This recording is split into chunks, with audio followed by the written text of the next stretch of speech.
Trenton, New Jersey, a small town with a long, quiet history. On the surface, it seemed like just another ordinary place. The streets were lined with old houses, a few shops, and a steady hum of everyday life. But to anyone who had been around long enough, there was something off, something dark that lingered in the corners, just out of sight. A shadow that didn't quite match the warm, sunlit mornings or the busy afternoons. If you lived in Trenton long enough, you could feel it. The air thickening just before dusk. The hairs on the back of your neck standing up without explanation. Most people didn't say much about it. It wasn't that they didn't know. It was more like they had all agreed to pretend that nothing was wrong, to ignore the strange things that seemed to happen from time to time. The disappearances, the strange lights in the woods at night, the feeling that something was always watching, waiting. They just accepted it as part of the town's character, a kind of unspoken understanding that there were things better left unexplained. But if you dug deep enough, you'd uncover something far darker than anyone was willing to admit. It had been buried under the town's everyday normalcy for generations, hidden beneath layers of denial and superstition, but it wasn't gone. It had always been there, and once you started pulling back the veil, the truth would reveal itself. Truths that most people didn't want to face. Truths that no one dared speak out loud. It all started a long time ago, in the late 1600s, when Trenton was still a tiny settlement, far removed from the bustling cities it would become. Back then, the town was little more than a patchwork of farms and a handful of homes. The residents were mostly transplants, farmers, merchants, and settlers who had come to claim land and start new lives in the wild, unsettled woods of New Jersey. They were hardworking, independent, and, like most people of their time, deeply religious. But one winter, something happened. No one knows exactly how it began, but the rumors started circulating, quietly at first. Strange happenings were whispered about in hushed tones by the firelight. People started seeing things, figures that appeared and disappeared in the shadows, strange noises echoing from the woods at night, animals behaving erratically. But it wasn't just that. There was a deeper sense of dread hanging over the town. Something the settlers couldn't shake, no matter how hard they tried. The crops failed that year, and the river, which had always been reliable, ran dry. People began to grow sick, and families started losing their loved ones to mysterious fevers and illnesses that seemed to come from nowhere. That's when the first ritual took place. A group of settlers, desperate for a way out of the suffering that had taken over the town, turned to something darker, something they'd heard of only in stories. They sought out the help of an outsider, a woman who was known to be different from the rest. She was a wanderer, a gypsy, traveling through the town with her strange ways and cryptic words. Some said she was a healer, others said she was a witch, and still some said she was a demon. Regardless of what the townspeople believed, the woman knew things that no one should ever know. The group of settlers approached her. their faces filled with fear and desperation. They begged her to help them, to show them a way to lift the curse that had seemingly descended on Trenton. She told them that they could save their town, but at a price. She spoke of ancient rites, rituals that had been practiced by forgotten people in the depths of time. Rituals that could call upon the forces of nature to bend to their will. It wasn't just magic. It was power. The kind of power that came from dark, forbidden places. At first, the settlers hesitated. They weren't sure if they should trust the woman, but their suffering had reached its peak. The illness, the crops, the strange happenings. They couldn't take it anymore. In the end, they agreed to her terms. The ritual would begin at midnight, under the light of the full moon. What they didn't know was that the woman wasn't offering them. The ritual took place that night, just as the woman had instructed. The settlers gathered in the woods, surrounded by candles and strange symbols drawn in the dirt. They stood in a circle, holding hands, chanting the words the woman had taught them. The air grew thick and heavy. The wind began to howl, and for a brief moment, they thought they had succeeded. But then the earth beneath them trembled, the sky turned black, and the ground opened up, swallowing the circle of settlers whole. The woman disappeared, leaving only the marks of the ritual behind. The town was forever changed. From that night onward, Trenton was never the same. The settlers who had taken part in the ritual vanished. Some say they were taken by the evil forces they had invited. Others say they went into hiding, forever running from the curse they had unleashed. Whatever happened to them, their absence marked the beginning of the town's slow descent into madness. The crops never grew back. The river never returned to its normal flow. And the people of Trenton were haunted by the memory of that night. The night they had given away their souls in exchange for a false promise of salvation. And so the curse continued, passing from generation to generation, hidden beneath the town's quiet exterior. Every so often, the people of Trenton would feel its presence, the whispers in the woods, the strange shadows in the corners of their vision. It would come in waves, a reminder that the pact had been made, and it could never be undone. Over the years, the true details of the ritual faded into myth. The names of the settlers who took part in it were lost to time, and the woman, the one who had led them down that dark path, was forgotten. But the evil she had unleashed remained, a part of the town's history that no one dared to confront. The whispers grew quieter over the years, but they never went away. They were always there, lurking in the background, a reminder of the darkness that still lay beneath the surface of Trenton, waiting for the day when it would rise again. And if you listen closely enough, you can still hear those whispers in the wind.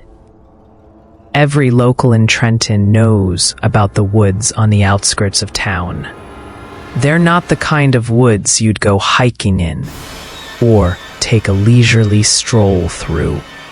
No, these woods have a reputation. People call them the Whispering Woods, and not in any affectionate way. The name itself sends chills down the spine of anyone who has lived in Trenton long enough to understand the stories that surround it. The tales vary. Some say it's cursed. Others say it's haunted by spirits. But one thing is universally agreed upon.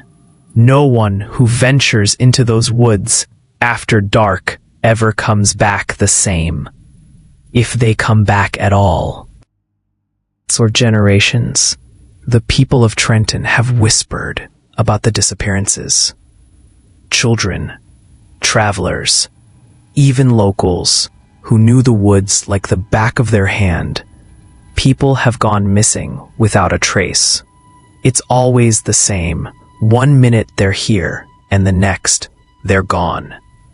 No signs of a struggle, no tracks leading in or out, just an eerie silence that settles over the area, making you feel like you're being watched.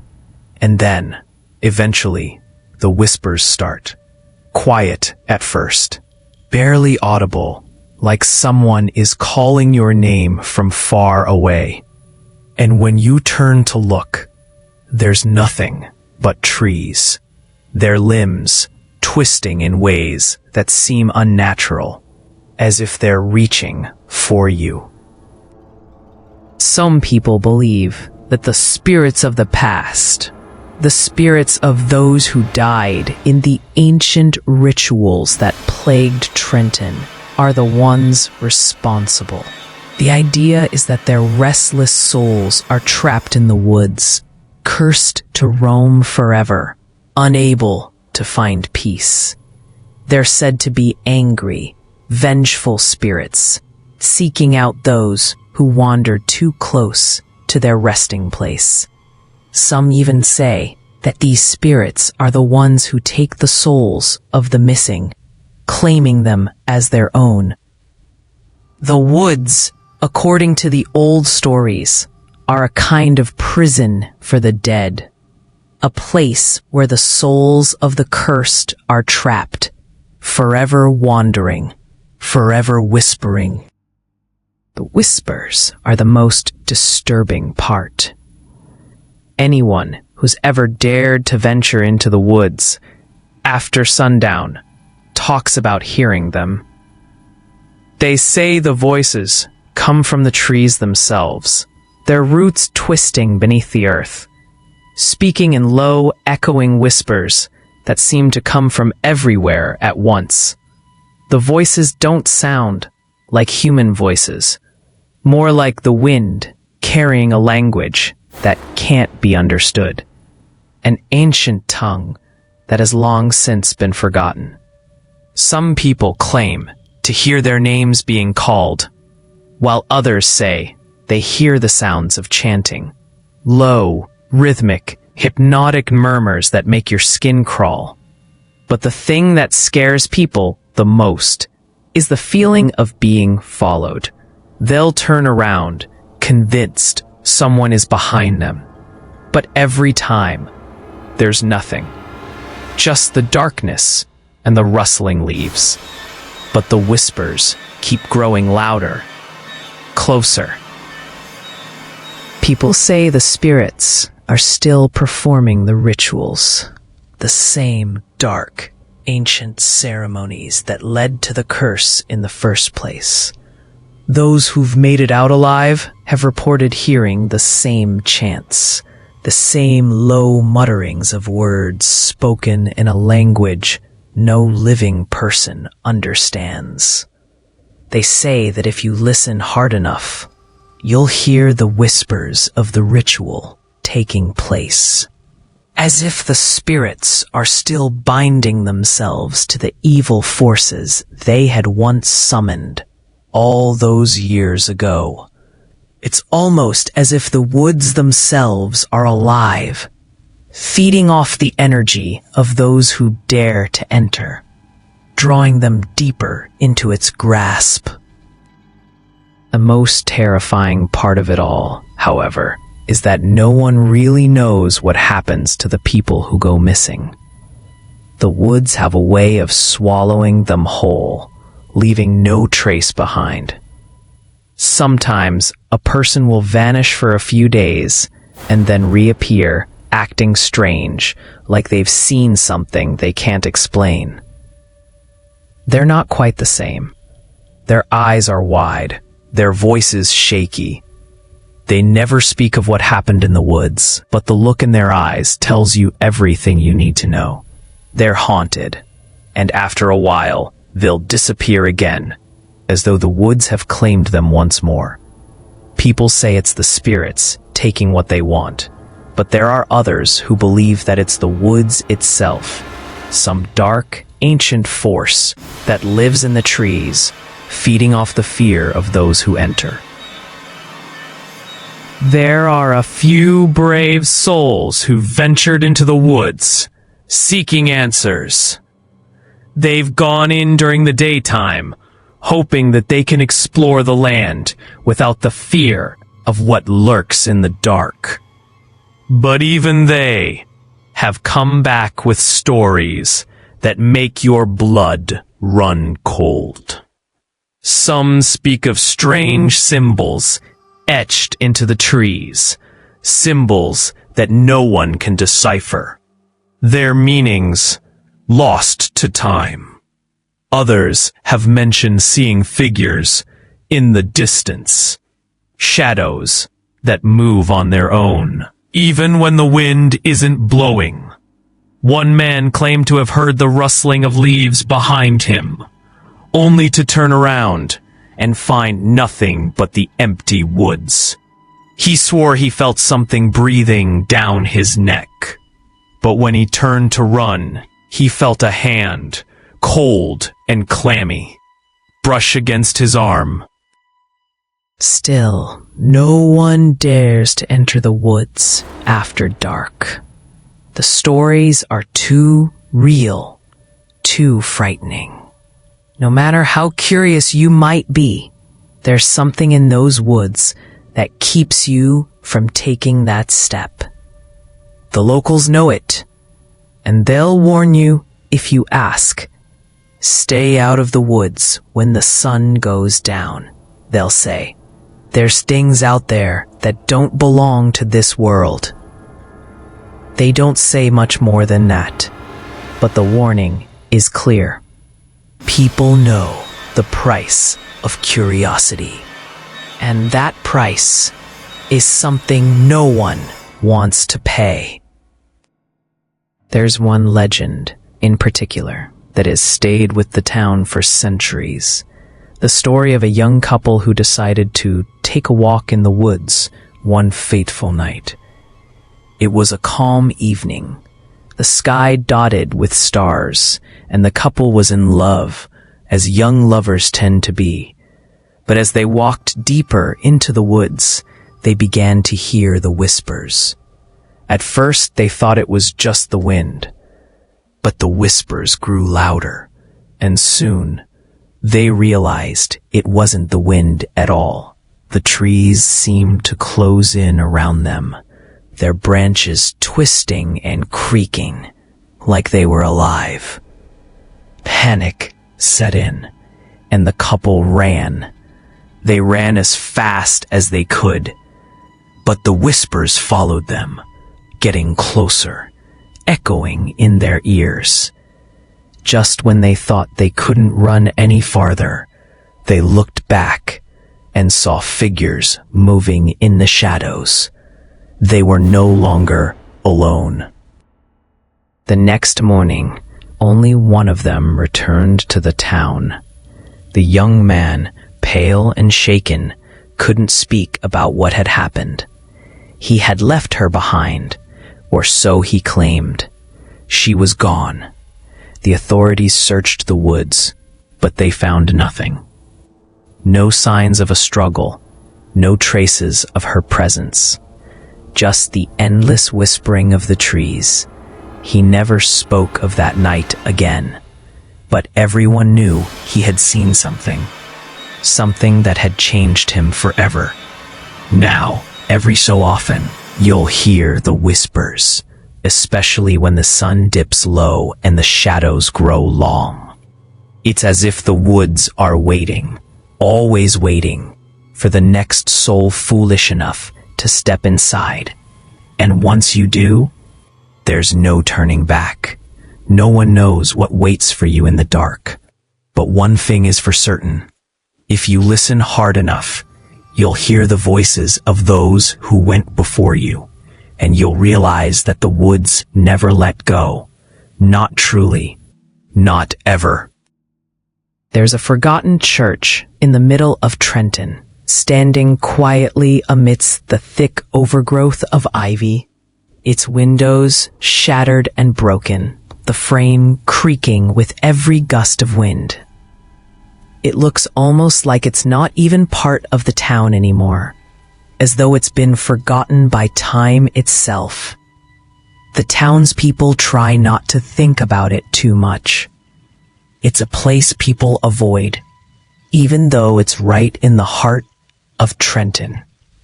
Most don't even know how it got there or why it's still standing, despite the years of neglect and decay.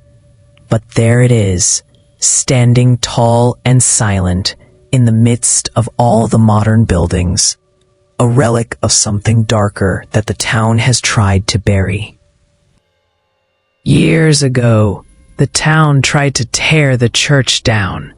The locals were tired of looking at it, tired of the uneasy feeling it gave off every time someone passed by.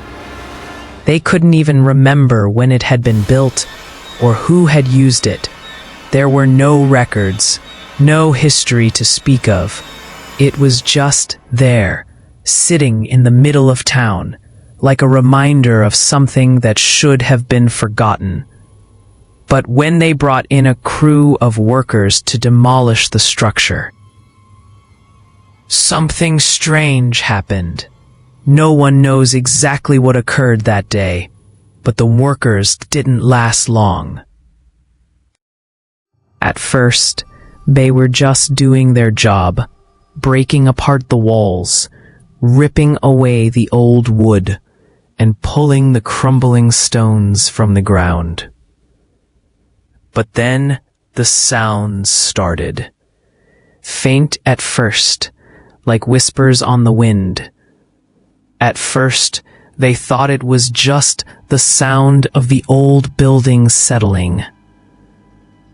But as they worked, the noises grew louder, more distinct. Scratching sounds, like fingernails dragging across the stone. Whispers, soft and unintelligible, that seemed to come from deep within the walls themselves. And then the chanting. It started low, almost like a hum, and then slowly it grew into something more, an eerie, rhythmic chant that sent a shiver down the spines of everyone who heard it. It wasn't in any language they recognized. The workers froze, listening to the sound echoing through the decaying halls of the church. They didn't even finish the job. One by one, they packed up their tools and walked away.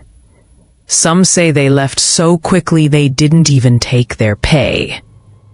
Others say they just couldn't bear the weight of whatever it was that had filled the church. The workers disappeared, leaving behind only rumors of the strange events that had unfolded within the crumbling walls. The town, unwilling to acknowledge what had happened, simply gave up on the idea of demolishing the church. It became an unspoken rule. Don't go near it. Don't talk about it. Let it be. Years passed, but the church never left. Its walls slowly rotted away, and the ivy crept higher, consuming the once grand structure. But it wasn't just the decay that made people uneasy. It was the feeling that seemed to linger in the air, thick and suffocating. Even now, when you walk past the church, You can feel it. It's almost like the building itself is watching you. Like there's something inside. Something alive. Waiting. The air around it feels heavy. As though something ancient and dark still lives within its decaying walls. Something that won't let go. Even though the building has been abandoned for decades, people still see strange things around it. If you stand far enough away, you can catch glimpses of shadows moving behind the broken windows. Figures that disappear as soon as you try to get a closer look. Sometimes, the faint glow of candlelight flickers in the windows, even though no one has stepped inside for years. People talk about seeing a figure standing in the doorway, just standing there, staring out at the town with empty eyes. When they go to investigate, there's no one there, just the silence of the forgotten church. At night, the sounds return, the faint scratching, the whispers, the chanting. They say it's not just the wind making those noises. It's something else, something darker, that has taken root within the church. Some of the older residents of Trenton, those who remember the church when it was still in use, claim that this is where the dark rituals began.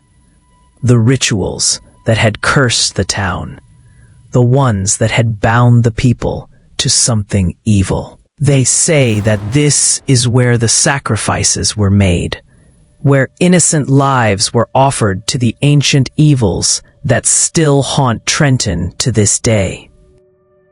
The people who lived in Trenton at the time of the rituals, the ones who had been around when the church was still used for its dark purposes, are long gone. But their stories linger, passed down from generation to generation. They talk about the people who had come to the church seeking answers, seeking power. They talk about the strange symbols that were carved into the stone, the dark ceremonies that were held beneath the flickering candlelight, and the blood that was spilled to summon forces that should never have been called. They say that once the rituals had been completed, the church was abandoned, left to decay as the evil that had been awakened spread throughout the town, infecting everyone and everything it touched. People still believe that the church is cursed, that it holds the power to summon something terrible if anyone dares to step inside. And though it's been years since anyone has ventured through its rotting doors, the feeling still persists. If you listen closely enough, you might hear the whispers, the faint sounds of chanting that echo through the night air. They say it's the spirits of the ones who were sacrificed, their souls bound forever to the church, trapped in a never-ending cycle of torment.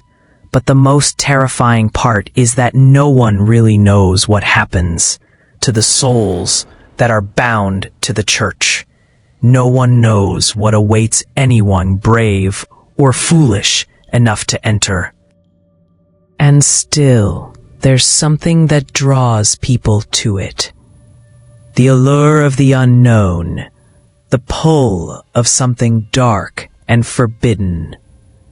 Some say that the church is calling to them, waiting for someone to finally open its doors, to awaken whatever evil still lies dormant inside. Others say that the spirits trapped within the church are waiting for a chance to escape, to spread their curse even further, to find new victims who will become part of the darkness that has consumed Trenton for so long. every now and then, someone will come to town. Someone who hasn't heard the stories. Someone who doesn't know the history of the old church. They'll look at the broken windows, the ivy that snakes its way up the walls, and they'll decide to go inside. Maybe they're curious. Maybe they think they can prove something. But whatever their reason, they never leave the same. Some never leave at all. The whispers are there, always waiting for someone to listen too closely, always ready to draw someone into the darkness that has been sealed inside for so long. For now, the church remains as it always has been, forgotten by most, feared by many, but never truly abandoned. And as long as it stands, the darkness will wait. Always patient, always watching. The whispers will continue to echo through the broken windows, and the shadows will move, as they always have.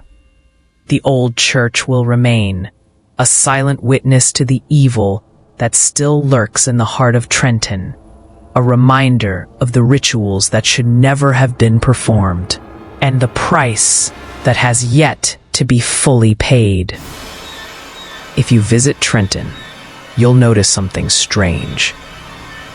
It's subtle at first, almost like an unspoken secret that lingers in the air. But once you start paying attention, you'll realize it's hard to miss. The older families, the ones whose roots run deep in the town, all seem to have a mark. It's not something they wear on the outside like a badge of honor. It's something hidden, often in plain sight, but always carefully concealed. It might be a scar, a birthmark, or in some cases, a tattoo, each one different, yet unmistakably similar. A single mark that ties them all together. A mark that has been passed down through generations, carried by each new descendant, whether they realize it or not. The locals don't talk about it openly. It's one of those things that goes unspoken, like a quiet understanding among the town's oldest families. You might hear a mention of it now and then, but it's always in hushed tones, as if speaking too freely about it might invite something dark to return.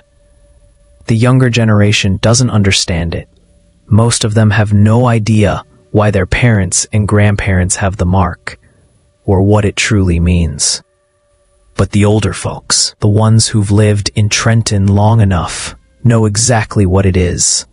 They know the mark is a part of something much older, something that stretches back to the very origins of the town. It's the mark of the ancient curse, a dark symbol of an agreement made long ago, in the time when the rituals were performed in secret, hidden deep within the woods and behind the walls of the old church. The mark is a reminder that the town was once bound to something darker than anyone could comprehend. It's said that the mark was given to those who participated in the rituals, those who made the pact with the ancient forces that still linger, waiting. Over the years, it's become part of the family lineage, passed down from parent to child, from one generation to the next, until it became an almost natural part of life in Trenton. The younger families might not always know why they have it, but the older ones do. They know the curse hasn't fully gone away, only changed, adapted. Some say that the mark offers protection, that it shields those who carry it from the full brunt of the curse's power. As long as the mark is worn, the bearer will be spared from the more intense effects of the dark forces that rule Trenton's history. It's a comforting thought, but not one that's guaranteed. Many have tried to run from the curse, to escape the weight of the mark, but it's always there, hidden beneath their skin, reminding them of what's been done and what can never be undone. The mark protects, but it doesn't save. No one truly escapes the curse. It only changes forms, moves from one person to the next, until it finally finds its way back to the one who carries it most. But while some hold on to the belief that the mark is a form of protection, others aren't so sure. In recent years, something strange has been happening. People have started to disappear, mysteriously, without a trace. These aren't just random disappearances, not the kind that can be explained away by time or circumstance. These are people who vanish, leaving behind no clues, no signs of struggle. It's as though they've simply been erased from existence, as if the earth swallowed them whole. The town has begun to whisper again, the tension thickening in the air. Some believe the mark, which once protected the townspeople, has begun to fail. The disappearing people are always the ones who bear the mark. It's not always the oldest members of the families, the ones who've carried the mark for decades, but the younger ones, those who are just beginning to understand what it means. They're the ones who are being taken, and as time goes on, the number of disappearances has only grown. Each time someone vanishes, the whispers get louder. Some say the mark is weakening, that it no longer serves its purpose. Others whisper that the curse has come back, stronger than before, and those who bear the mark can no longer hide from it. The town, once again, is on edge. People are starting to wonder whether the rituals that were thought to be abandoned have truly stayed away. Some believe the curse is returning, that the dark forces that were once summoned by the ancient rituals are reaching out again, reclaiming the souls of those who carry the mark. The ritual never really ended. It just slept for a while, lying dormant beneath the surface of Trenton, waiting for the right moment to rise again. There's a growing fear among the townspeople that they're not safe, that they're never really safe as long as the curse exists. The mark, which was once a symbol of protection, has now become a symbol of something far darker. Those who still bear it feel its weight heavier than ever before, as though it's pulling them towards something they can't escape. They've heard the stories, of course. The stories of the old church, of the strange rituals performed under the cover of darkness, of the souls sacrificed in the name of power and evil. And now, those stories are coming to life once again. Some of the older families have started to go into hiding, moving away from Trenton to places far beyond the town's borders. They know what's coming. They've seen the signs. The mark, they say, was never just a symbol of protection. It was always a warning that the curse would never truly go away.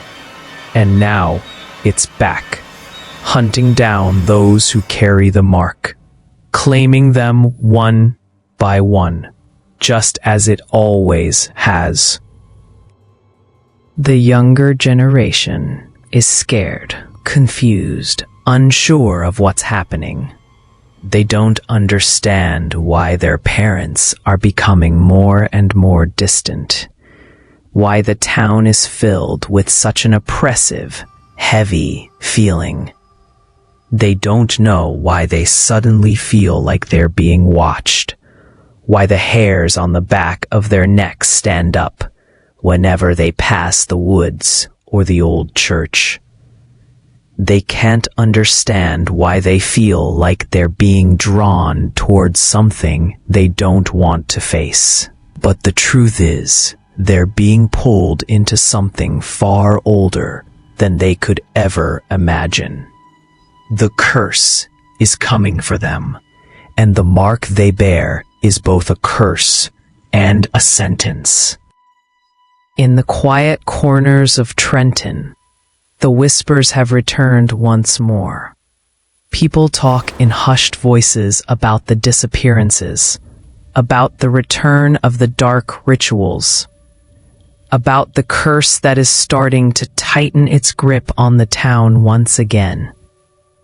And in the center of it all is the demon's mark.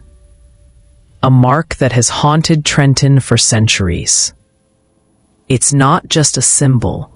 It's not just a scar. It's a reminder that the curse is never gone. It just waits. Lately, strange things have been happening in Trenton. It started with small, seemingly innocent occurrences. Things people would brush off as bad luck or coincidence. But soon, it became impossible to ignore. It began with the nightmares.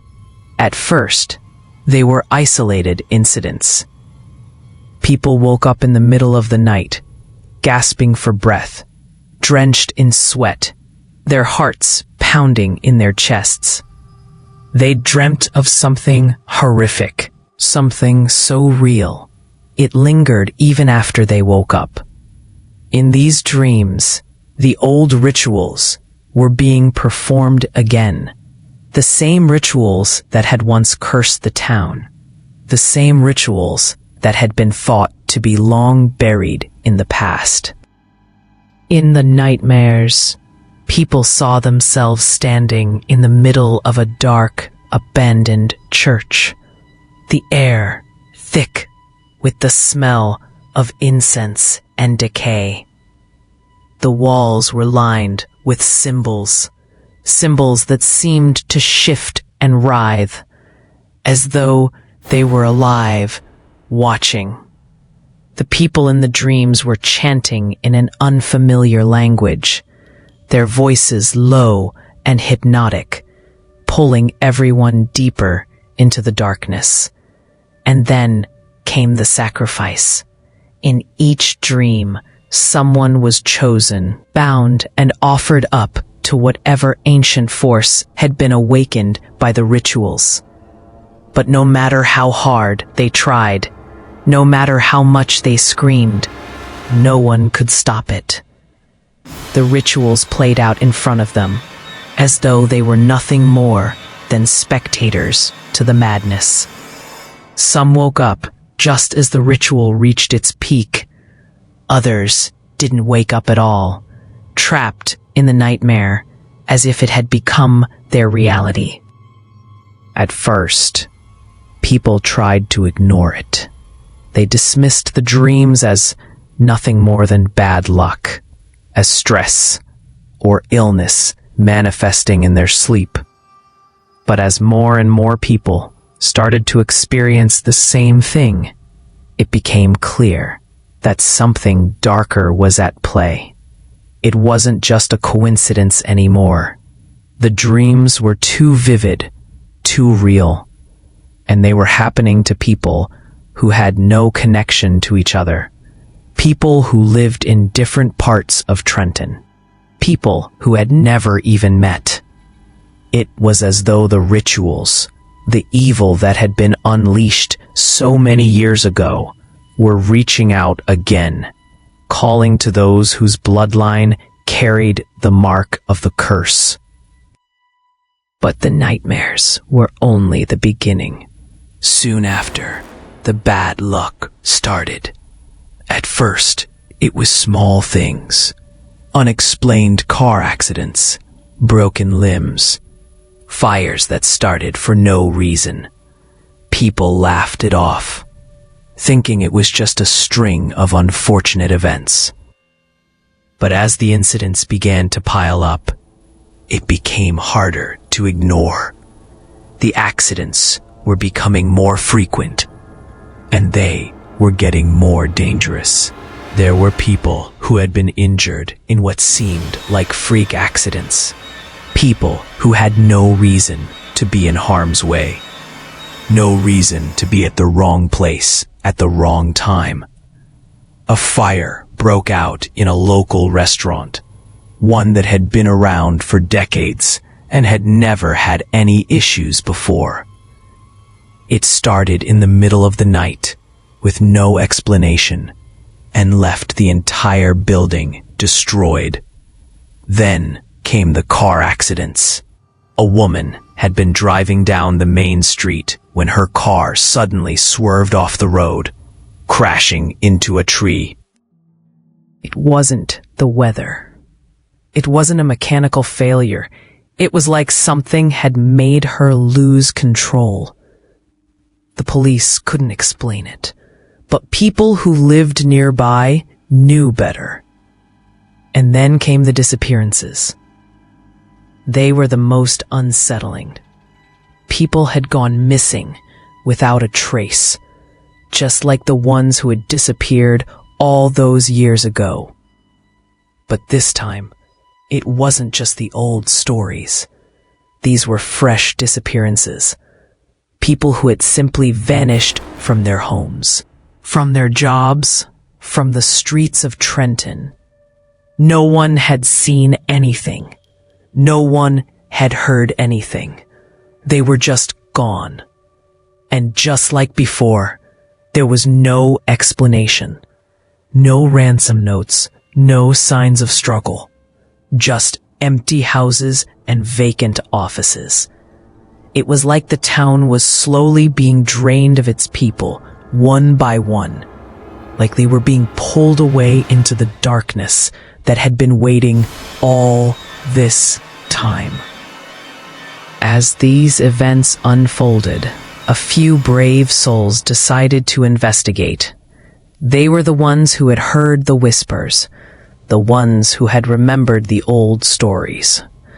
They knew that something wasn't right, that the curse was beginning to return, but they didn't know how or why.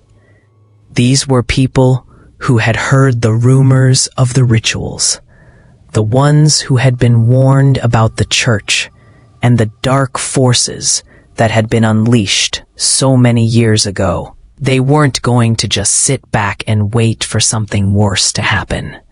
They had to know what was going on. They had to know if the dark rituals were truly returning to Trenton. They gathered their courage and began their search. They started with the old church, the abandoned building that had always been the center of the town's darkest history. It was as eerie as ever, standing in the heart of Trenton like a forgotten monument to something no one wanted to remember. They walked through the crumbling doors, the dust swirling around them as they moved deeper into the church. The air felt thick, heavy, as if the building was holding its breath, waiting for something. The symbols carved into the walls were just as they had been described, twisted, ancient, and pulsating with a kind of dark energy. They were in the same places, the same shapes, the same patterns. The feeling of unease was palpable, and the deeper they went into the church, the stronger it became. That's when they found it. The altar.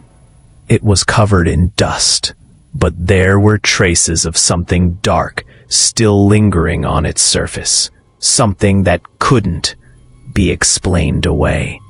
They found remnants of candles, of incense, of strange items that looked like they had been used in rituals long ago.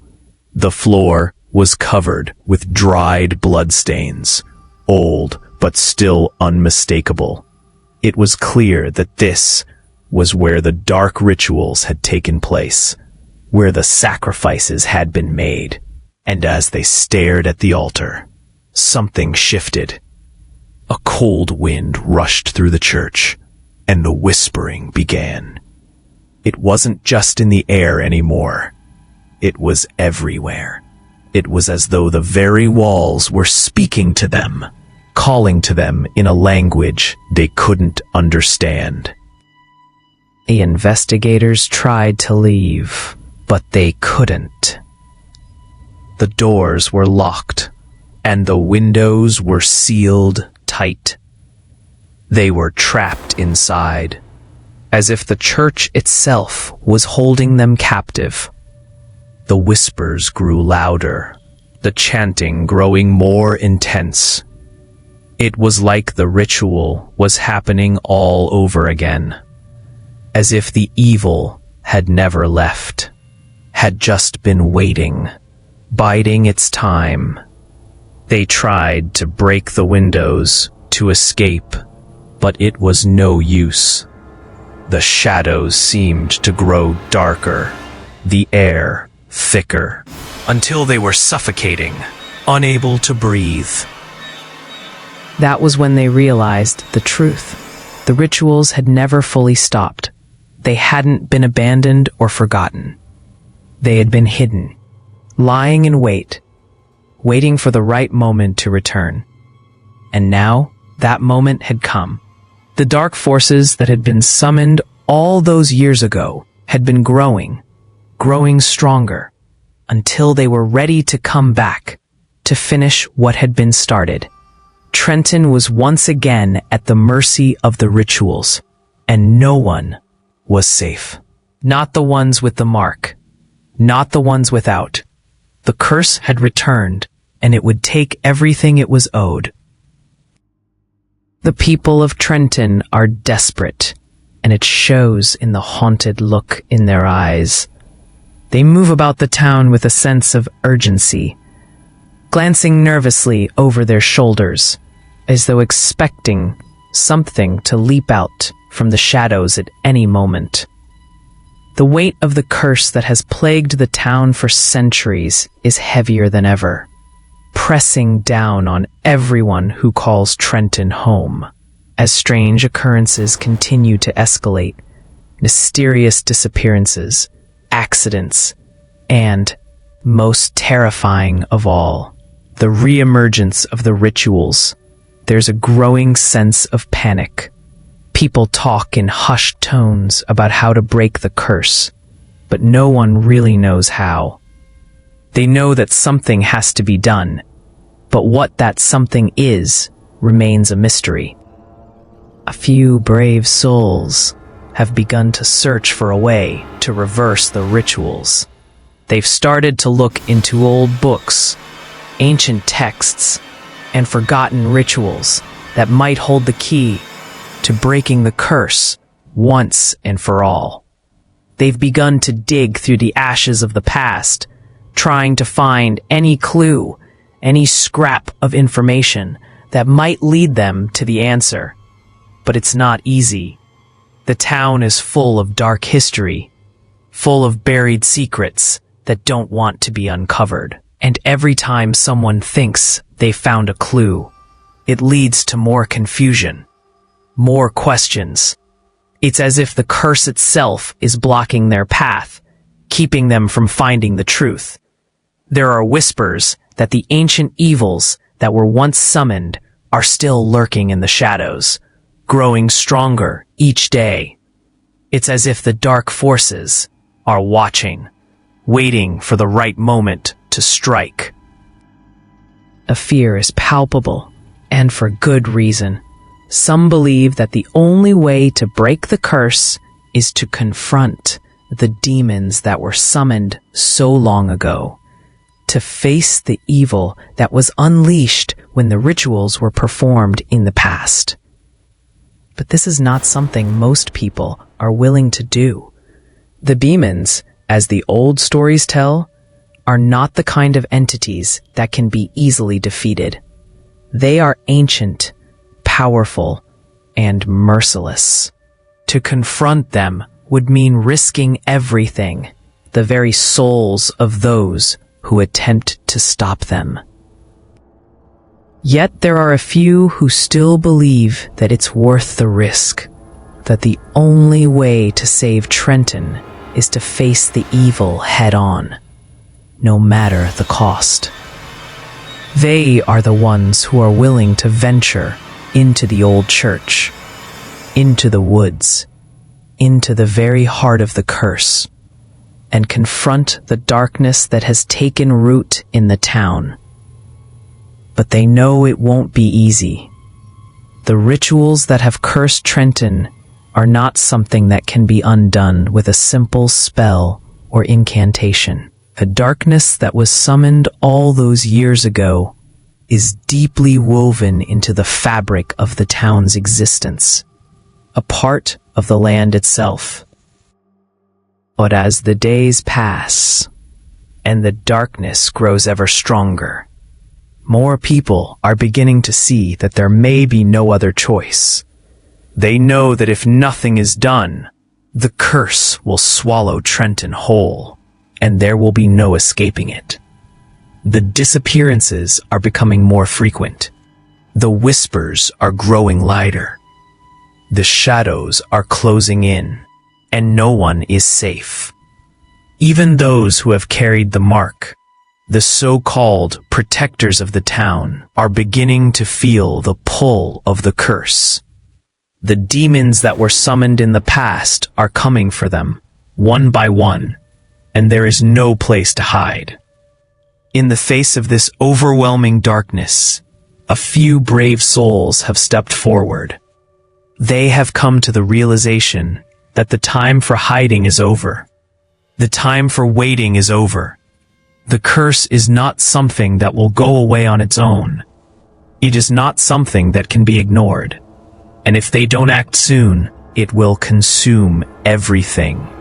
Their homes, their families, their very lives. But breaking the curse will not be easy. It will require them to confront their deepest fears, to face the demons that have haunted their town for centuries.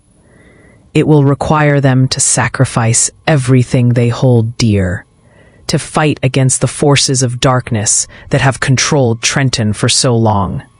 And even if they succeed, there is no guarantee that they will come out unscathed. The curse is old, and its power is vast. Some say that even if the rituals are stopped, the damage has already been done, and there may be no way to undo the harm that has been caused. Still, there is no other choice. If they do nothing, the curse will continue to spread, growing stronger, consuming everything in its path. The demons will continue to take what they are owed, and the people of Trenton will be left with nothing but the darkness. There is no turning back.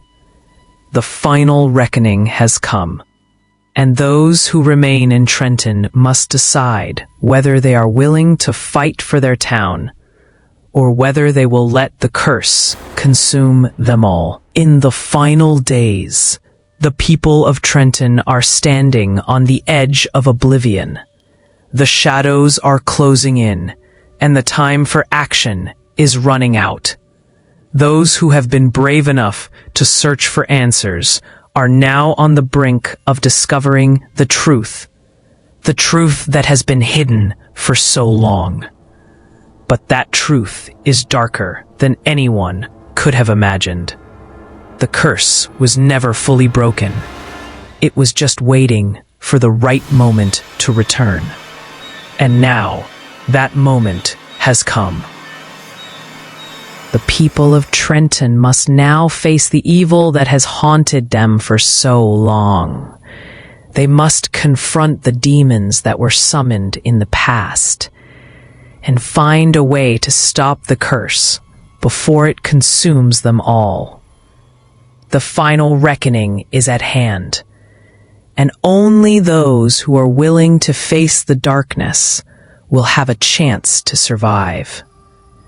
But be warned, the truth behind Trenton's curse is darker than anyone could ever imagine. Some things are better left unknown. Some secrets should never be uncovered. And the cost of seeking the truth may be more than anyone is willing to pay. For in the end, the darkness that has taken root in Trenton may be too powerful to destroy, and the curse may never truly be broken. So, if you choose to search for the truth, be prepared for what you may find. You might not like what you discover, and you might not make it out alive. Trenton's fate is now in the hands of those brave enough to face the darkness. They must confront the horrors of the past and find a way to end the curse before it's too late. But as the demons of old stir in the shadows, the question remains: will they succeed, or will Trenton fall, forever trapped in the grip of the curse that has haunted it for so long? Only time will tell.